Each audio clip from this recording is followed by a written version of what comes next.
Hola queridos amigos, nos complace sinceramente darles la bienvenida de nuevo y hoy vamos a hablar con el estimado Igor Mikhailovich Danilov.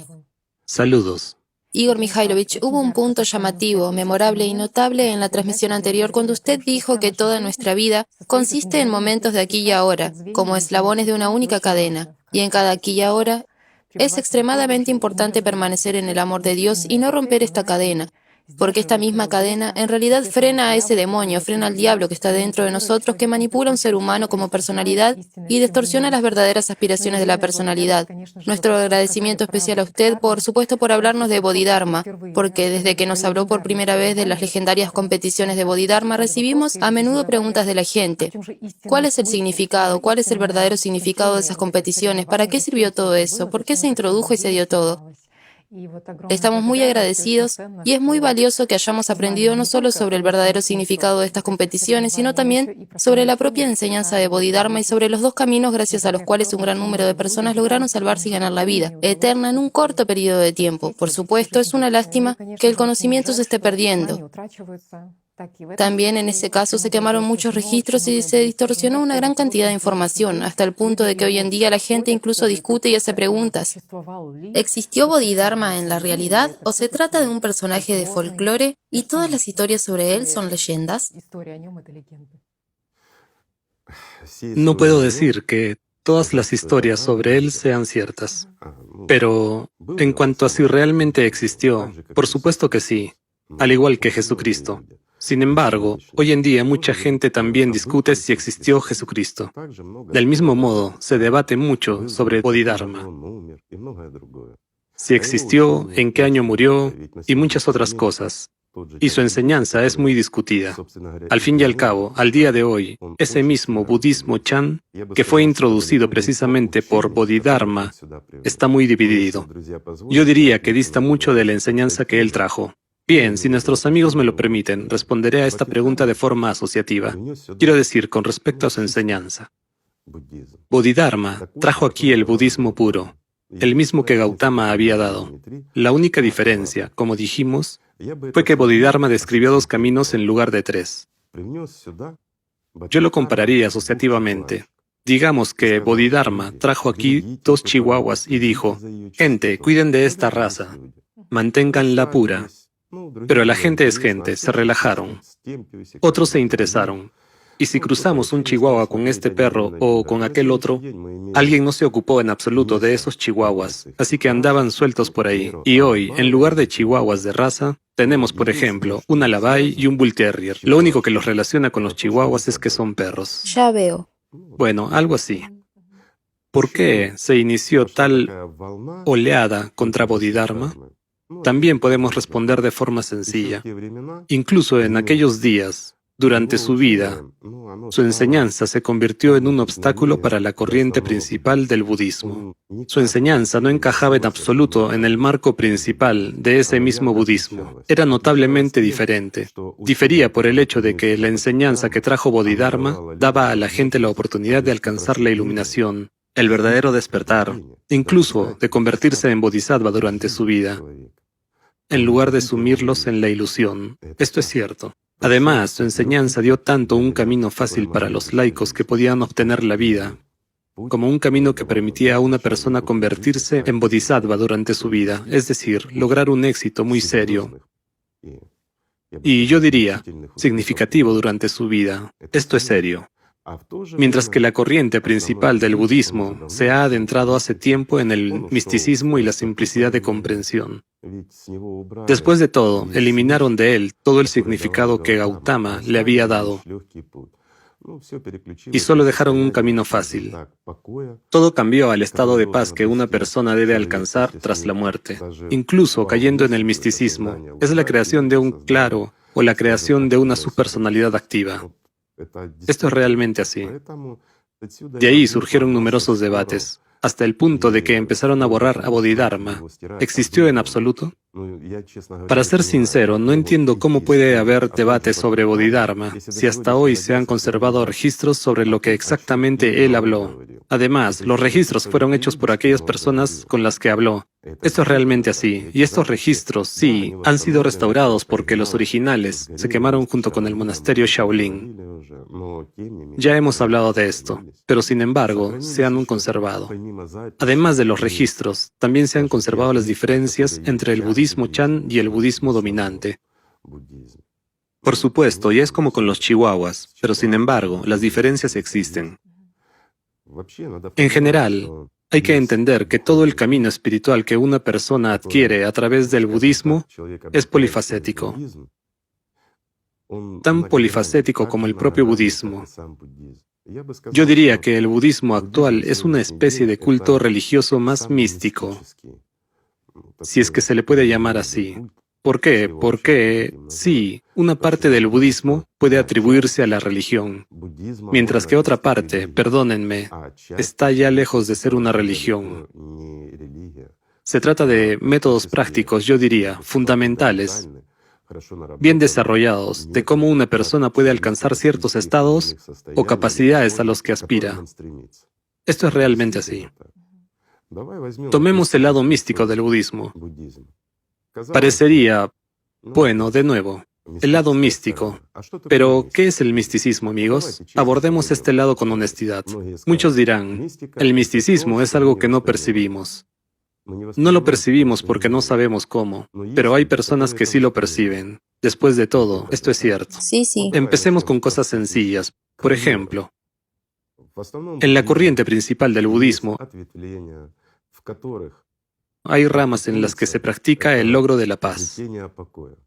En otras palabras, mediante prácticas especiales y el control de sus pensamientos y emociones, mientras aún está viva, una persona forma en sí misma un estado que puede equipararse a una subpersonalidad dormida. Es decir, se prepara deliberadamente para el hecho de que, en cuanto su cuerpo físico muera, entrará en un estado especial de paz, de profunda paz. Díganme, ¿tiene algún sentido vivir toda una vida y trabajar muy duro para después irse a dormir? Sí, esto es maravilloso. Estoy de acuerdo, es una recompensa para toda persona que no es capaz de ganarse la vida. Pero si en el mismo periodo de tiempo y con los mismos esfuerzos puedes alcanzar un estado de iluminación o incluso convertirte en un bodhisattva, entonces, ¿cómo puedes cambiar lo vivo por lo inevitablemente muerto? Eso es ilógico. Pero todo se reduce a eso. Es como si se hiciera a propósito. También existe otro lado. Hay corrientes en el budismo, como tú y yo ya hablamos, en las que se forma una especie de claro. Cuando una persona, de nuevo, con la ayuda de ciertas prácticas que realiza regularmente, primero crea una imagen en sí misma y luego la plasma en la realidad. Es una realidad para una subpersonalidad futura, una especie de claro en el que se siente bien, donde hay una hierba suave y una flor hermosa y se queda allí, aislándose del mundo entero. Es decir, cuando una persona se convierte en una subpersonalidad tras la muerte de su cuerpo físico, se encontrará en este claro. Esto es realmente así. ¿Por qué? Porque lo ha creado. Se lo ha comprado al sistema con toda su fuerza vital y todo su tiempo. Un pequeño fragmento para sí misma para el futuro, donde experimentará paz, dicha y tranquilidad, y no hará nada. Es decir, estará completamente aislada del mundo, pero su conciencia no le torturará. Eso también existe, pero también existe otra cosa. Por ejemplo, una subpersonalidad activa, cuando una persona moldea conscientemente su renacimiento. Y esto es realmente cierto. Es decir, se prepara, acumula mucha fuerza y crea condiciones bajo las cuales, teniendo fuerzas adicionales, cuando entra en un nuevo cuerpo, toma el control sobre él. Eso también es cierto, es un renacimiento controlado. Muchos dirán, eso es puro misticismo. Sí, sí, sí. Pero, ¿y el Dalai Lama? Al fin y al cabo, cada vez que se reencarna, suprime una personalidad como su personalidad activa que tiene mucha fuerza.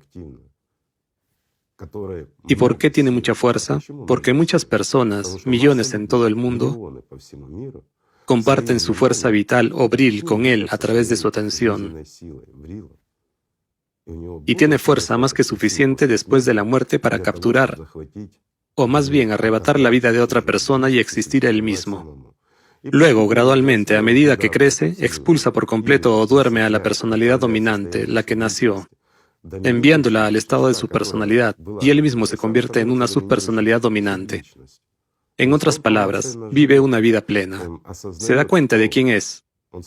Recuerda todo sobre sí mismo y lo recuerda todo, sus objetos personales y mucho más.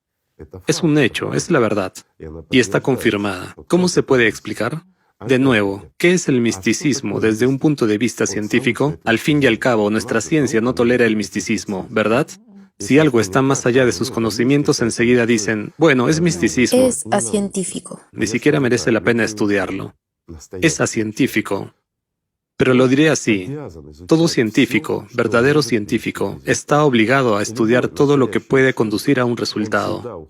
Y todo verdadero científico siempre va más allá, hacia lo desconocido, para comprenderlo.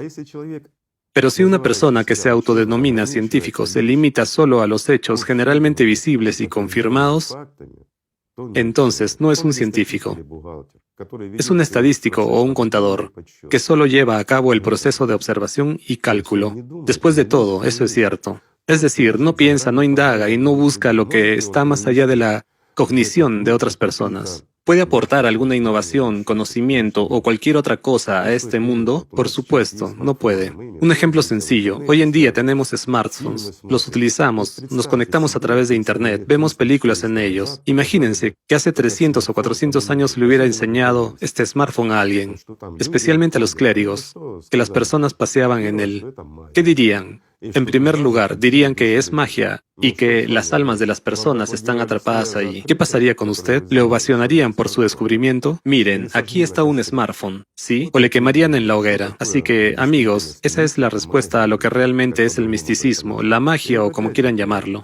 De nuevo, con respecto a la ciencia en general, mística, no misticismo, lo que sea.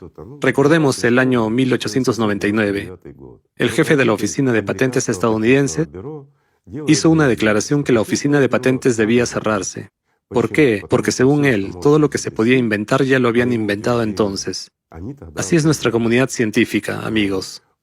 No digo que todo el mundo sea así, no, porque desde entonces se han inventado muchas cosas interesantes, pero las han inventado aquellos que tuvieron el valor de buscar en el misticismo en lugar de conformarse solo con la contabilidad. Esa es la respuesta a dónde están los científicos y dónde los estadísticos.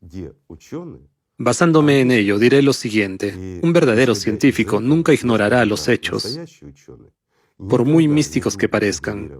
Cualquier misticismo de hoy para nosotros es la física de mañana. Es un proceso natural y sencillo, igual que el smartphone de hoy, el ordenador portátil, Internet y muchas otras cosas. Los viajes espaciales. Al fin y al cabo, todo esto es sencillo para nosotros. Pero no hace mucho tiempo, para nuestros bisabuelos, era misticismo. Así que, como ven, misticismo y ciencia son básicamente lo mismo. En pocas palabras, todo misticismo es ciencia que aún desconocemos. Es física.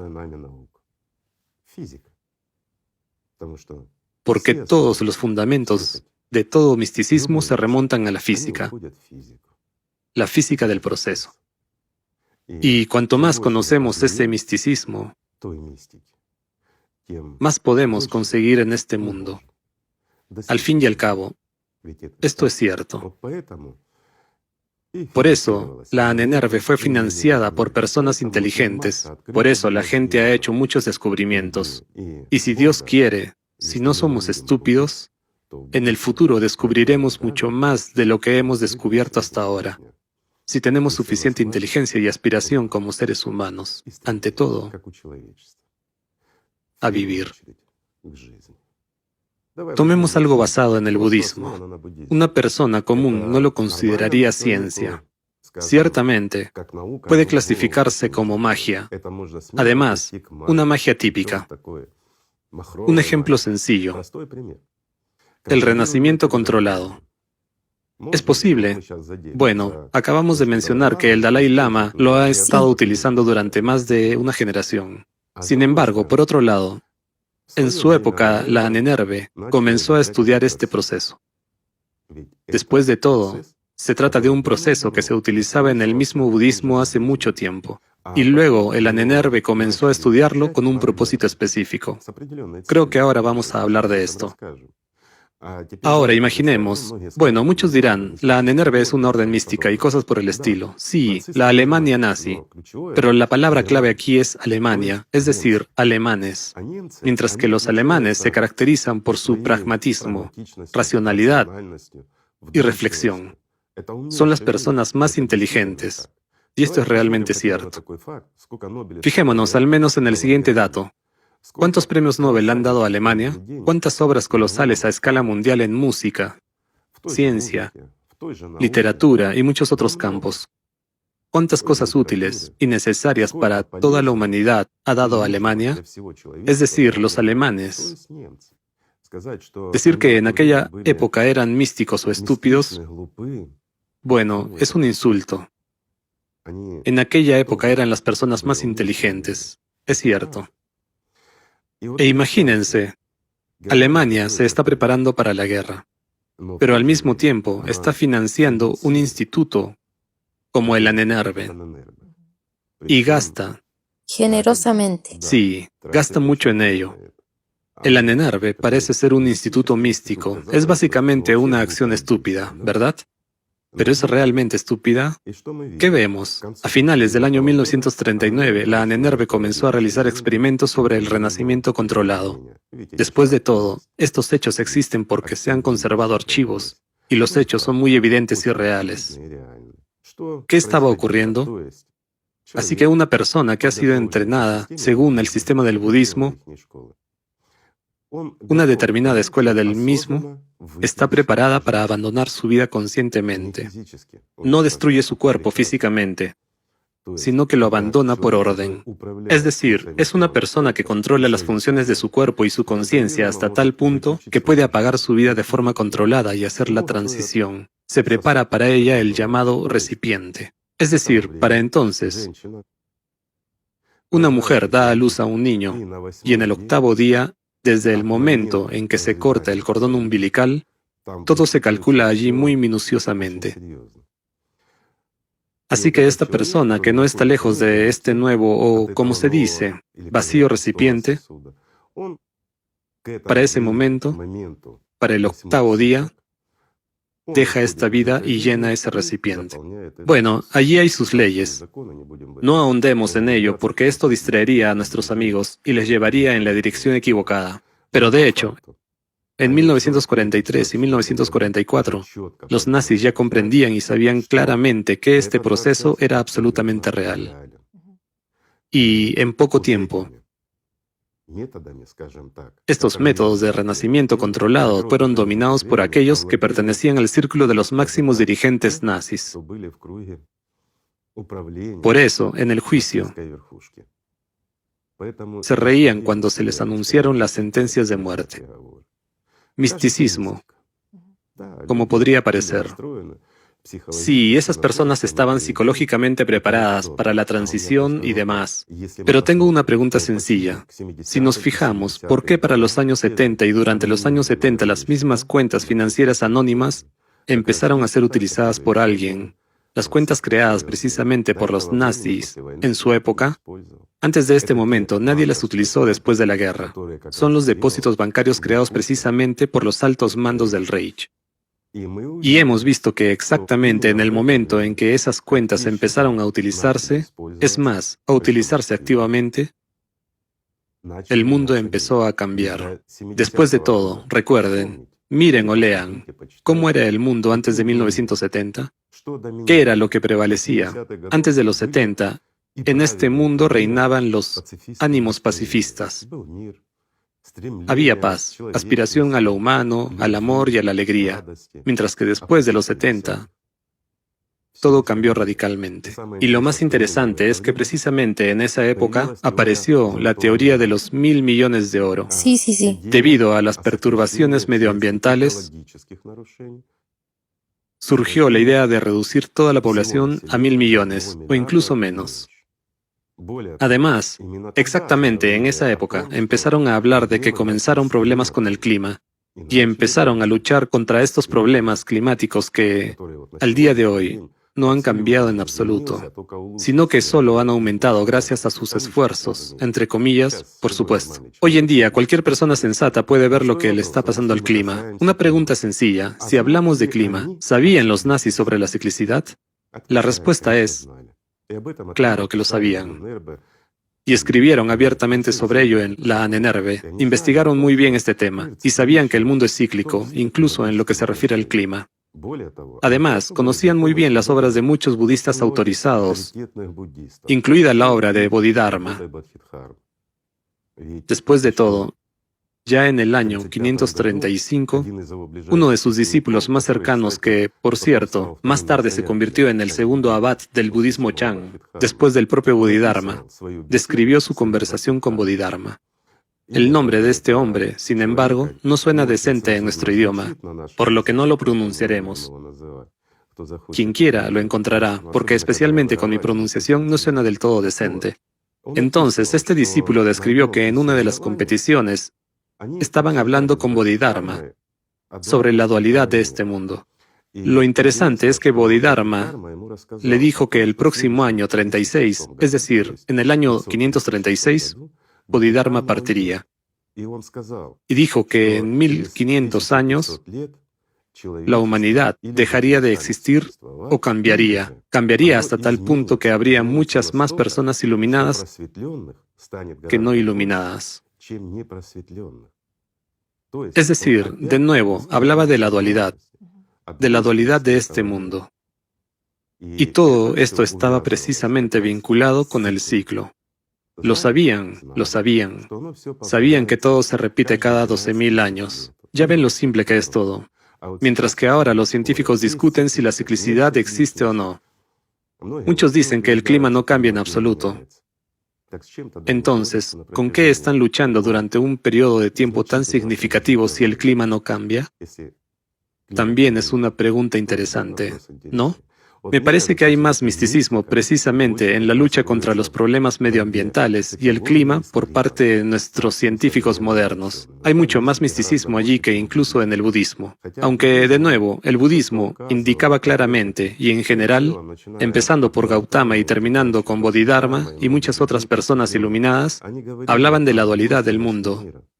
¿Por qué? El mundo es, en efecto, dual. Permítanme darles de nuevo, amigos, un ejemplo asociativo para comprenderlo. Si, por ejemplo, un tren sale del punto A, llegará sin duda al punto B porque los rieles están colocados de esa manera, ¿verdad?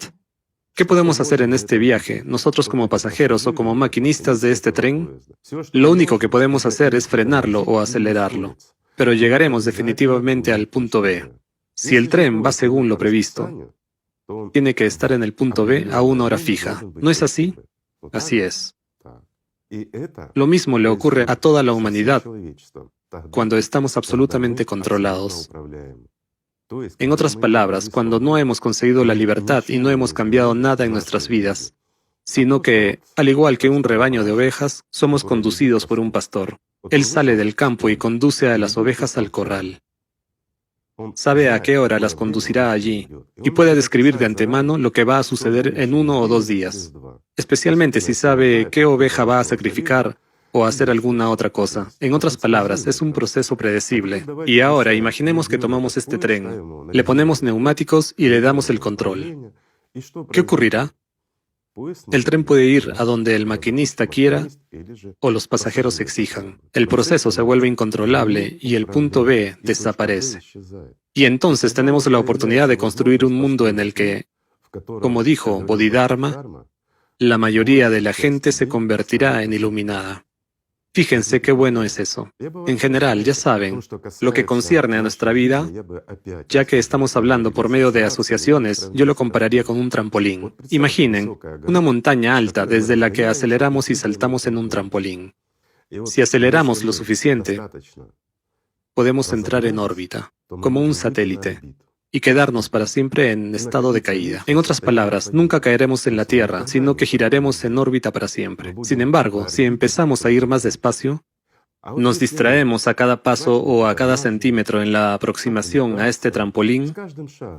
Si surge en nosotros algunas preocupaciones, Necesitamos algo, así que nos detenemos, nos distraemos, perdemos inercia y no conseguimos ganar suficiente velocidad. Entonces, al final, en el mejor de los casos, cojeando y arrastrándonos, subimos nosotros mismos a este trampolín, o nos empujan hasta él en una silla de ruedas, o los enfermeros nos llevan hasta allí. Díganme, ¿podrán lanzarnos a la órbita? No. Lo más que pueden hacer es arrojarnos como basura a ese abismo, a un estado de subpersonalidad. Y esto es un hecho. Sin embargo, si no nos frenamos, si vemos la meta y no nos fijamos en los obstáculos, si realmente nos esforzamos por el amor de Dios, entonces nadie podrá detenernos porque es nuestro derecho. Es la libertad de elección que Dios nos ha dado. En realidad, todo es muy sencillo. Por lo tanto, gracias. Muchas gracias. Espero haber respondido a su pregunta. Gracias, amigos. La paz sea con ustedes y el amor de Dios.